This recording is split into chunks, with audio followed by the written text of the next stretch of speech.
all my student of BCom Part First. I, doctor Renu Nainawat, assistant professor, राजकीय वाणिज्य कन्या महाविद्यालय कोटा से आप सभी का अपने इस यूट्यूब चैनल पर आपका स्वागत कर रही हूँ। आज बच्चों मैं आपको जो बताने वाली हूँ दैट इज सिलेबस। हम आज सिलेबस डिस्कस कर रहे हैं क्योंकि सबसे पहले हमें सिलेबस का पता होना चाहिए कि हम जो हमारा सब्जेक्ट उसमें हम क्या पढ़ने जा रहे हैं। तो बिजनेस इकोनॉमिक्स आपका पेपर है, EFM का सेकेंड पेपर है जो कि BCom पार्ट फर्स्ट में पढ़ाया जाएगा। देखिए बिजनेस इकोनॉमिक्स आपके लिए कुछ नया नहीं है। मैं ये मानती हूँ कि 12th में भी आपने बहुत कुछ इसके बारे में पढ़ा हुआ है। तो देखिए जो अपना जो सिलेबस है वो 5 यूनिट में डिवाइड रहेगा।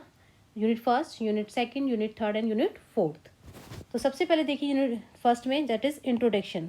इंट्रोडक्शन किसका? Definition of business economics. जो इकोनॉमिक्स जो हमारा पेपर है बिजनेस इकोनॉमिक्स, उसी के डेफिनेशन पढ़ेंगे, उसकी मीनिंग पढ़ेंगे, उसकी कैरेक्टरिस्टिक्स पढ़ेंगे।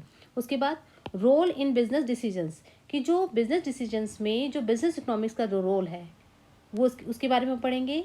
फिर सेकंड जो इसका है इसी में micro and macro economics. Micro और मैक्रो ये क्या है? इकोनॉमिक्स के पार्ट हैं। माइक्रो छोटा पार्ट होता है और मैक्रो बड़ा पार्ट होता है, इसके बारे में पढ़ेंगे। फिर हम देखेंगे प्रोडक्शन पॉसिबिलिटी कर्व, कि जो प्रोडक्शन पॉसिबिलिटी कर्व है वो क्या है और कैसे जो इकोनॉमिक सिस्टम है उसकी जो प्रॉब्लम्स है उसको कैसे इसके द्वारा सॉल्व किया जाता है वो हम इसमें पढ़ेंगे। फिर इकोनॉमिक लॉज, जो इकोनॉमिक बिजनेस इकोनॉमिक्स में जो लॉज दिए हुए हैं उन लॉज के बारे में हम इसमें पढ़ेंगे। इसी का सेकेंड पार्ट है यूनिट फर्स्ट का, दैट इज इकोनॉमिक सिस्टम। देखिए इकोनॉमिक सिस्टम कौन कौन से इकोनॉमिक सिस्टम है जो आपने पहले भी पढ़े हुए हैं, इसी के बारे में हम बताएंगे। इसमें भी जो आपने पहले से आप इसके टच में है, that is capitalism, socialism and mixed economy. ठीक है, पूंजीवाद, समाजवाद और मिक्स्ड जो अर्थव्यवस्था उसके बारे में पढ़ेंगे। इसके कैरेक्टरिस्टिक्स पढ़ेंगे, एडवांटेज पढ़ेंगे और इसके डिसएडवांटेज पढ़ेंगे। क्लियर? चलिए सेकेंड यूनिट है जो आपका कंज्यूमर बिहेवियर पे डिपेंड है। कंज्यूमर बिहेवियर में कंज्यूमर से रिलेटेड जो इसमें लॉज बने हुए हैं उनके बारे में पढ़ेंगे जो कंज्यूमर से सीधे डायरेक्ट जुड़े हुए हैं। That is utility analysis. इसमें हम पढ़ेंगे law of diminishing marginal utility, फिर law of substitution, consumer surplus, concept of demand, law of demand and elasticity of demand.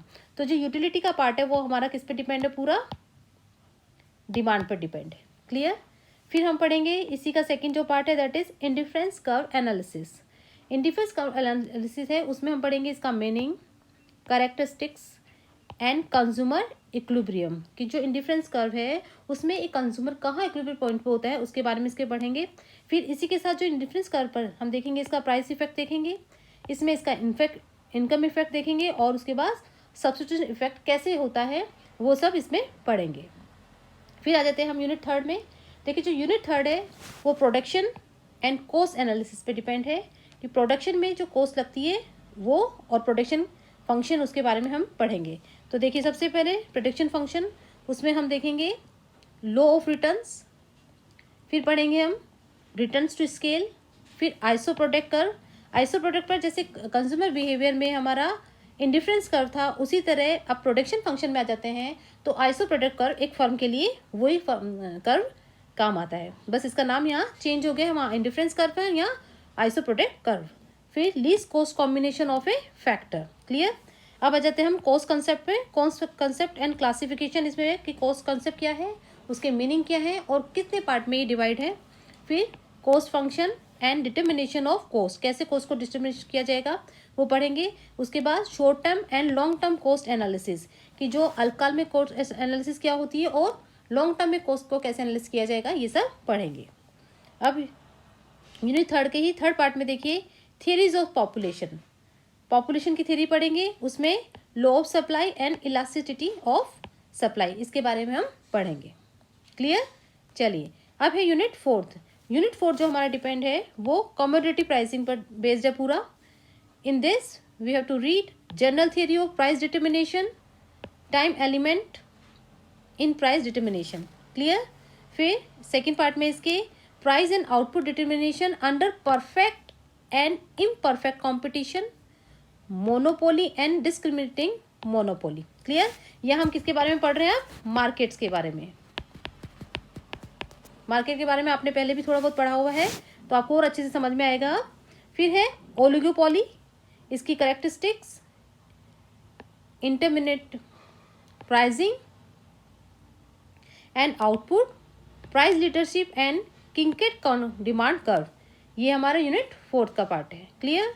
चलिए अब जो है ये है यूनिट 5th। यूनिट 5th हमारा डिपेंड पूरा बेस्ड है फैक्टर प्राइसिंग पे। इसमें हम पढ़ेंगे marginal productivity, theory of distribution, theory of rent, theory of wages, theory of interest, theory of profit, और जो लास्ट जिसका है topic that is concept of national income की नेशनल इनकम क्या है उसके बारे में हम पढ़ेंगे। ठीक है, इसके मेथड्स और ये सब इसमें फैक्टर प्राइसिंग में सब पढ़ेंगे। और तो इस तरह से ये आपका पूरा जो सिलेबस है वो 5 यूनिट में डिवाइड है। और अब हम इसका देख लेते हैं थोड़ा सा इसका क्वेश्चन पैटर्न, वो भी आप समझ लीजिए। तो question paper will be contain 3 section as under. देखिए जो क्वेश्चन पेपर है वो आपका 3 सेक्शन में है, और ये हम देख लेते हैं इसका मैक्सिमम जो मार्क्स हैं दैट इज 100 है। ये 100 मार्क्स का है, उसका टाइम ड्यूरेशन होगा 3 आवर्स का। क्लियर? तो देखिए 3 सेक्शन में है ये। सेक्शन ए देखिए, 1 कंपल्सरी क्वेश्चन विथ 10 पार्ट्स। कितने पार्ट्स होंगे? 10 पार्ट्स होंगे, having 2 parts from each unit. Her unit में से 2 पार्ट आएंगे। Short answer in 20 word for each part. Clear? Short answer देना है, ये वेरी शॉर्ट क्वेश्चन कहे जाएंगे जो आपको 20 वर्ड्स में देने हैं, और उसके कितने मार्क्स होंगे? 10 मार्क्स होंगे। तो 10 क्वेश्चन एक क्वेश्चन का एक मार्क का हो गया है। फिर आ जाइए सेकंड सेक्शन में, section B, 10 questions, 2 question from each unit, 5 question to be attempt.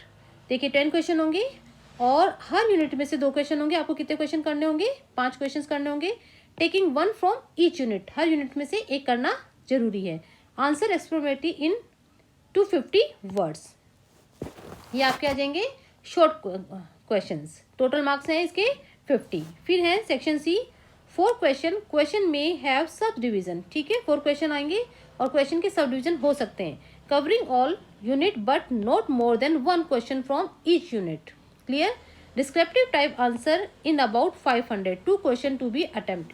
तो आपको 2 क्वेश्चन करने हैं। तो इस तरह से, और इसके जो मार्क्स है टोटल दैट इज 40। तो इस तरह से आपको पूरा पेपर 3 सेक्शंस में डिवाइड है जो आपको करना है। तो हमें पूरा सिलेबस पढ़ना है ताकि हम हर सेक्शन के अच्छे से क्वेश्चन कर सकें। तो देखिए कई बार क्या होता है, बच्चे छोड़ देते हैं कि चलो 1 यूनिट छोड़ देंगे, ये छोड़ देंगे। ऐसा हमें नहीं करना है, हमें पूरा सिलेबस अच्छे से पढ़ना है ताकि हम अच्छे से मार्क्स को गेन कर सकें हमारे क्वेश्चंस एग्ज़ाम में। तो आप पूरी अच्छी तैयारी के साथ हमें चलना है ताकि हम अच्छे से अपने जो हम एक एम लेकर चल रहे हैं कि हमें बहुत अच्छे मार्क्स बनाने हैं। तो आप मेरे साथ रहिए मेरे चैनल पर, ताकि आपको अच्छे से जितने भी टॉपिक आप अच्छे से समझ सकें, उनको क्लियर कर सकें। तो हम मिलते हैं अब अपने टॉपिक के साथ अगले वीडियो में। तब तक